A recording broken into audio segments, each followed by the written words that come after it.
Hey everyone, कैसे हैं सभी। आई होप आप सभी अच्छे होंगे, अच्छे से प्रिपरेशन चल रही है। सो गाइज वेलकम और welcome back to the channel. इस वीडियो में हम बात करने वाले हैं मेरे सेल्फ गिवन एग्जाम एनालिसिस के बारे में, IBPS PO प्री के जो आज फर्स्ट शिफ्ट के अंदर था।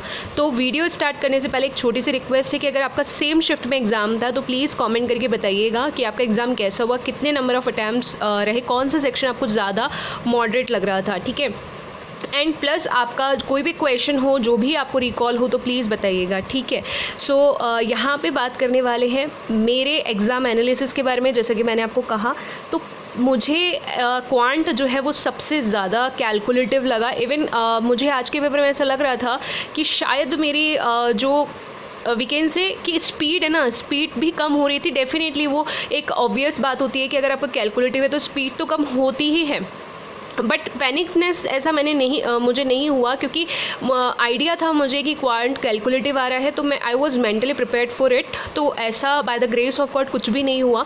लेकिन ये ज़रूर है कि मुझे थोड़ा लग रहा है कि लास्ट टाइम के कंपैरिजन में इस साल जो भी मैं एग्ज़ाम दे रही हूँ उसमें मेरी जो थोड़ी सी परफॉर्मेंस है वो लास्ट ईयर के कंपैरिजन में अगर हम बात करते हैं तो इस साल के जो पेपर आ रहे हैं ना वो काफ़ी अच्छे लेवल के आ रहे हैं, राइट। सो क्या आपको भी ऐसा महसूस हो रहा है? तो उस वजह से परफॉर्मेंस और नंबर अटैम्प्ट्स थोड़े से कम या डिक्रीज आपको देखने को मिल रहे हैं। तो क्या आपको भी ऐसा फील हो रहा है? तो प्लीज़ कमेंट करके ज़रूर बताइएगा। लास्ट में मैं आपको ये बताने वाली हूँ कि गुड एंड सेफ अटैम्प्ट्स क्या रहने वाले, इसलिए वीडियो को लास्ट तक ज़रूर देखिएगा, ठीक है।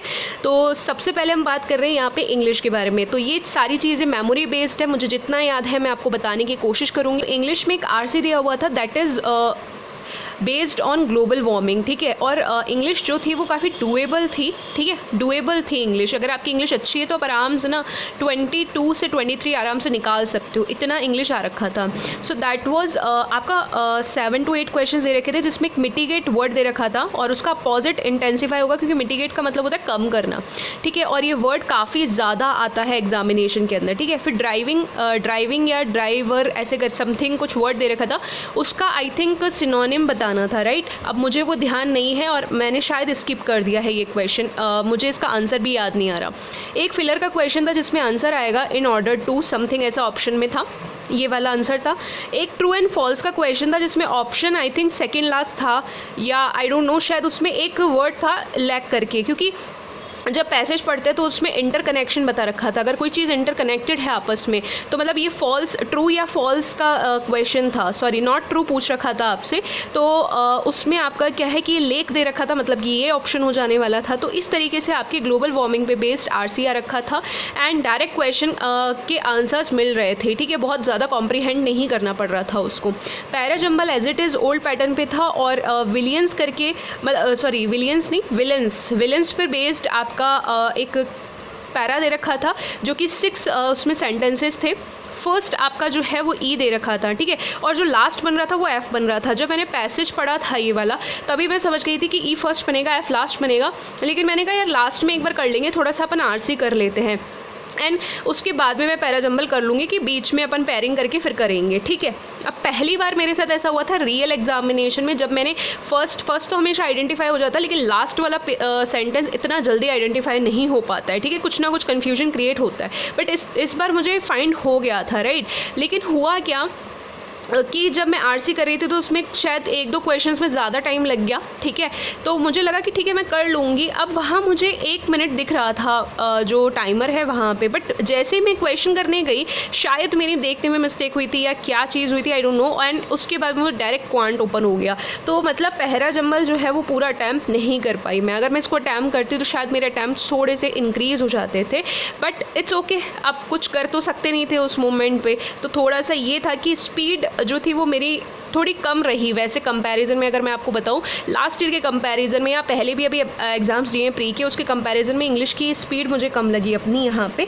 तो अब फिलर्स की बात करते हैं। फिलर्स थोड़े आपके मॉडरेट थे, मतलब जो आपका मिसलेनियस पोर्शन था ना वो हल्का सा ट्रिकी थे, उसमें कुछ ना कुछ आपको ऐसा लग रहा था एक आध क्वेश्चन में कि ट्रिकी बन जा रहा है, राइट। सो डबल फिलर्स दे रखे थे जिसमें 5 से 6 क्वेश्चन पूछ रखे थे। एक क्वेश्चन का आंसर कवर्ड था, मतलब एक ब्लैंक का आंसर कवर्ड दे रखा था और उसके साथ में एक और वर्ड था, राइट। उसके बाद में सेंटेंस इंप्रूवमेंट, मतलब हम फ्रेज रिप्लेसमेंट जिसको बोलते हैं कि एक सेंटेंस दिया होता है उसमें बीच में बोल्ड होता है ना, उसको आपको या तो इम्प्रूव करना होता है या नो इम्प्रूवमेंट आपका आंसर होता है।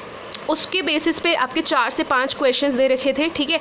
एरर्स के क्वेश्चन थे, अगेन वही मैंने आपको बताया था लास्ट मिनट टिप्स में भी, और थोड़ा सा और एनालिसिस करके भी बताया था जो 23 को पेपर आया था कि करेक्ट इनकरेक्ट ज़रूर करिएगा, आपको पूछा जाएगा। वैसे ही बेसिस पे क्वेश्चंस थे एरर्स के, 2 से 3 क्वेश्चन थे जिसमें से एक क्वेश्चन किया था मैंने और वो करेक्ट फाइंड होगा, मतलब उसमें एक सेंटेंस स्टार्ट हो रहा था अ शिफ्ट करके, ठीक है, ए शिफ्ट करके समथिंग आगे पता नहीं आई डोंट नो क्या था, तो वो बाकी सभी सेंटेंसेस के अंदर एरर थी, इसी में एरर नहीं थी, so it was correct. Okay, मैंने उसको 2 बार चेक किया था।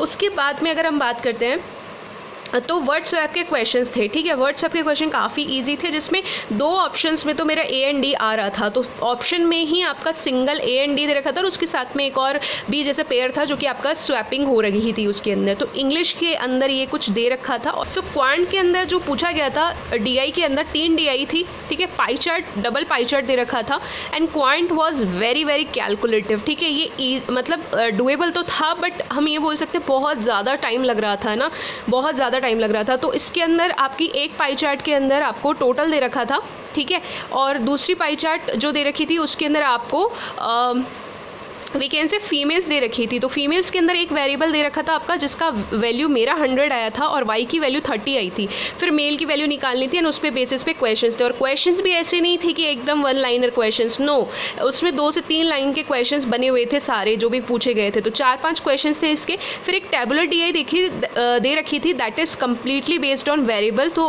मतलब थोड़ा मुझे नहीं, कम्प्लीटली वेरिएबल पे नहीं थे, उसमें लास्ट में शायद वेरिएबल था या कुछ तो कैलकुलेशन करवा रखी थी, तो वो मैंने नहीं करी, देखते ही मैंने छोड़ दी थी क्योंकि वो 4-5 क्वेश्चंस थे और वो मुझे काफ़ी ज़्यादा ऐसा लग रहा था कि थोड़ा सा लास्ट में करना चाहिए इसको, बट लीव करना या स्किप करना एक बेटर ऑप्शन लग रहा था।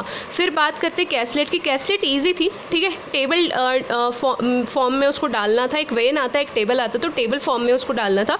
और उसके अंदर कॉटन और सिल्क की साड़ी दे रखी थी, तो उसमें ए बी सी के बारे में वैल्यूज़ थी और शायद इसका वैल्यू जितना मुझे रिकॉल है, देखो मैंने उससे किया था वेरिएबल करके और रेशो से फिर वेरिएबल से किया था, दैट मीन्स मेरा जो वेरिएबल का आंसर था वो 15 आ रहा था, उस हिसाब से ए की वैल्यू मेरी 375 आ रही थी, 25 × 15 करेंगे 375 आ रही थी, ठीक है। बट मैं थोड़ा सा अनश्योर हूँ उसको लेकर के, कैसलेट को लेकर के, पता नहीं क्यों मुझे, अगर आपको क्वेश्चन याद है कैसलेट का तो प्लीज़ आप कमेंट ज़रूर कीजिएगा, है ना, तो थोड़ा सा वहाँ से हिंट हो जाएगी। आपको वैल्यू याद है तो प्लीज़ वैल्यू ज़रूर बताइएगा।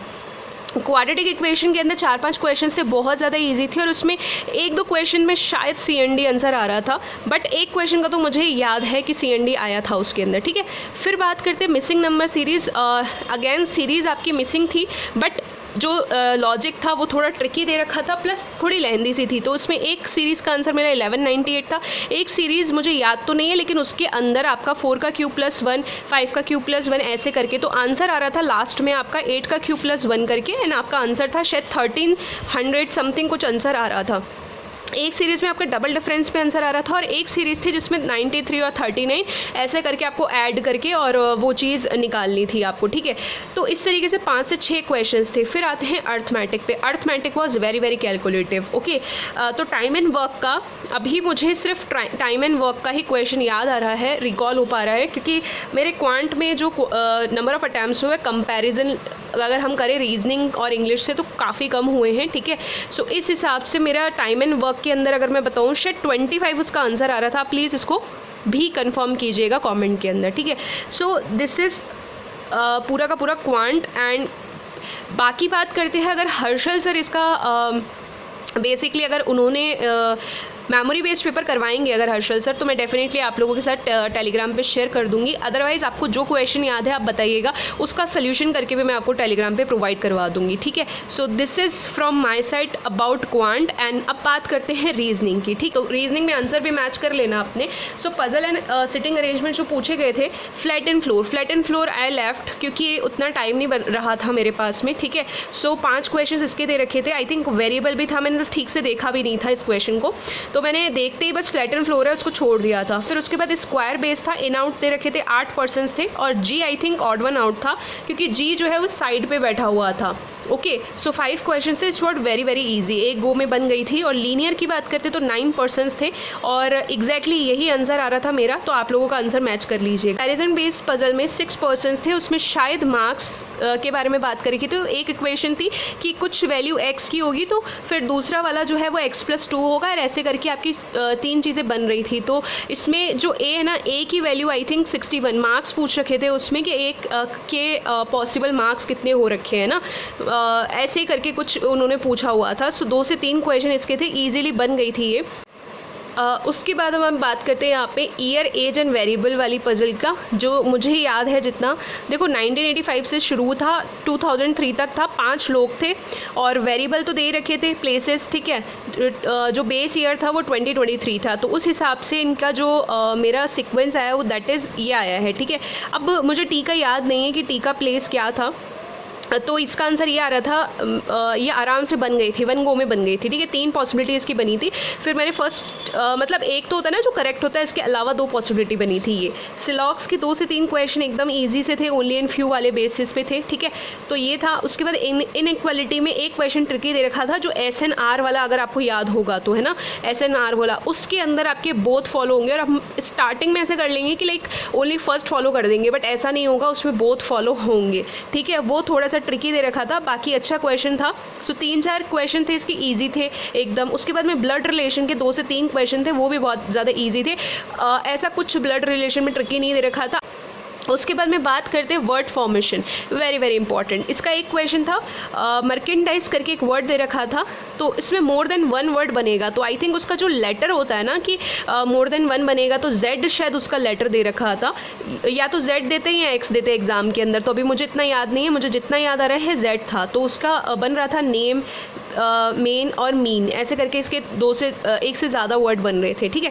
फिर पेयरिंग वाला एक क्वेश्चन दे रखा था, और पेयरिंग वाले का वर्ड मुझे याद नहीं है, बट F से वो स्टार्टिंग था। सो उसके मेरे 3 पेयर बन रहे थे। आपके कितने बन रहे थे प्लीज़ कमेंट करके ज़रूर बताइएगा, ठीक है। सो ये रीजनिंग में था। रीजनिंग में मुझे एकदम ईजी टू मॉडरेट लगा, कैलकुलेटिव लगा। लास्ट टाइम पे मैंने ना 70+ अटैम्प्ट किए थे और मेरे मार्क्स भी उतने ही थे। स्कोर कार्ड डला हुआ है, डिस्क्रिप्शन में भी आप चाहो तो देख सकते हो score card. IBPS PO pre की बात कर रही हूँ मैं यहाँ पे। एंड पेपर मेरा बहुत अच्छा हुआ था, ठीक है। इस बार अगर मैं थोड़ा सा पैराजम्बल कर लेती थी ना, तो मेरे मार्क्स इंक्रीज हो सकते थे, 70+ जा सकते थे, ठीक है। So I have attempted 66 only, and उसके अंदर से मेरा रीजनिंग 30 है। एक पजल मैंने आपको बता दिया, वो मैंने छोड़ दी है। क्वांट में सबसे कम मेरे अटैम्प्ट हुए हैं, that is only 16, and English में मैंने 20 अटैम्प्ट किए, ठीक है। सो मुझे लगता है कि यहाँ पे मेरी जो एक्यूरेसी रही होगी 95% आराम से रही होगी, क्योंकि एक आध क्वेश्चन का ऊपर नीचे हो सकता है due to the English, but मुझे लगता नहीं है कि कोई गलत होना चाहिए उसके अंदर से। मैंने बहुत एक्यूरेसी मेंटेन करते हुए करने की कोशिश करी थी, ठीक है। सो इवन 95 से 97% बोल सकते हैं। तो मुझे लगता है कि डेफिनेटली कट ऑफ जो है वो कम ही जाएगी, क्योंकि पेपर के लेवल के हिसाब से। सो इस केस में मुझे लगता है कि अगर आपने पहले भी मैंने बताया था कि 55 से 65 के बीच में अगर आप अटैम्प्ट कर रहे हो ना, तो एक अच्छा अटैम्प्ट किया है आपने। और कई मतलब अगर मैं यहाँ पे बताऊँ कि कैटेगरी वाइज भी चीज़ें ना डिपेंड करेंगी, तो ऑब्वियस सी बात है कि वो जो कट ऑफ की बाकी की शिफ्ट्स की भी एनालिसिस आज आ जाएगी। फिर फाइनली हम कंक्लूड कर पाएंगे कि कितना क्या एक्सपेक्टेड कट ऑफ हो सकता है, ठीक है। तो पॉसिबल होगा तो उस पर भी एक वीडियो आएगी। So this is from my side कि अगर आपने इसके बीच में अटैम्प्ट किया है या 55 तक भी किया है, राइट, 52 से 55 के बीच में भी किया है, तो एक अच्छा अटैम्प्ट है वो, ओके। सो अब बस आप फेथ रखें और मेंस की प्रिपरेशन में लग जाइएगा, क्योंकि बहुत ज़्यादा समय नहीं मिलता है PO में। आपको डिस्क्रिप्टिव भी प्रिपेयर करना है, ठीक है। और उसके अलावा आपको जो लेवल आता है PO का, IBPS PO का, स्पेशली मेंस का, तो उसके लिए काफ़ी अच्छी प्रिपरेशन चाहिए, ठीक है, GA के साथ साथ, डिस्क्रिप्टिव के साथ साथ। सो इस वीडियो में बस इतना ही। अगर वीडियो इन्फॉर्मेटिव लगा है ना, तो ज़्यादा से ज़्यादा प्लीज़ शेयर कर दीजिएगा। Hit the like button, subscribe this channel for more informative videos. Till then take care, bye bye, all the very best. कोई भी क्वेरी है, कोई भी सजेशन है, तो प्लीज़ डू कॉमेंट।